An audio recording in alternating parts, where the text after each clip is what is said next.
संतोष देशमुख हत्या प्रकरणातील पुढची सुनावणी आता 26 मार्चला होणार आहे। आज केज कोर्टामध्ये सर्व आरोपींना व्हीसीद्वारे हजर करण्यात आलं होतं।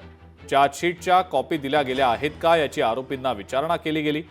व्हीसीद्वारे आरोपींना कोर्टात हजर करण्यात आलेलं होतं, मात्र आरोपींच्या वकिलानं आज तयारी नसल्यानं पुढची तारीख मागितलेली आहे।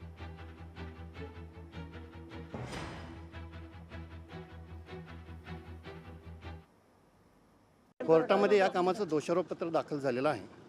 त्या दोषारोपपत्रातले बरेचसे कागद आहेत जे आरोपींना मिळणं गरजेचं आहे, ते अजून मिळालेले नाहीत आणि त्याची आम्ही मागणी केलेली आहे। ते पुढच्या तारखेपर्यंत मिळून जाते। पण ते कुठे मागणी केली आहे तुम्ही? कोणती नाही, ते सगळे कागदपत्रांवरती स्पेसिफिक अर्ज दिला आहे। पुढच्या तारखेला आपल्याला समजून जाईल। पण हे दोषारोप अर्धवट आहे असं म्हणताय?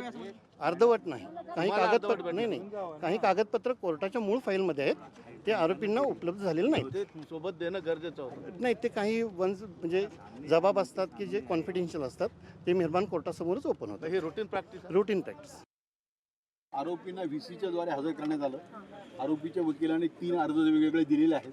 त्यांना काही कागदांच्या नकला पाहिजे आहेत, त्याच्यावर माझं म्हणणं दाखल करण्यासाठी आम्ही वेळ मागितलेला आहे आणि कोर्टाने आम्हाला तो वेळ दिलेला आहे। पुढील तारीख 26/3 दिलेली आहे। चार्जशीटमध्ये काही कागद आहेत ते त्यांना बंद पाकिटात असलेले काही कागद त्यांना ते फोडून पाहिजे, त्याच्यावर माझं म्हणणं देण्यासाठी कोर्टाने आम्ही वेळ मागितला, कोर्टाने वेळ दिलेला आहे। पुढील सुनावणी 26/3ला। चार्जशीट फ्रेम झालं म्हणायचं? चार्ज फ्रेम झालेला नाही अजून, ह्या अर्जावर डिसाईड व्हायचं आहे। मग पुढची स्टेप आरोपींचे काही जबाब ते असतील ना, आता बघू ना, ते आता सगळं पुढच्या तारखेला डिसाईड होईल। लोकशाही मराठी ऐका, पहा, जागरूक रहा।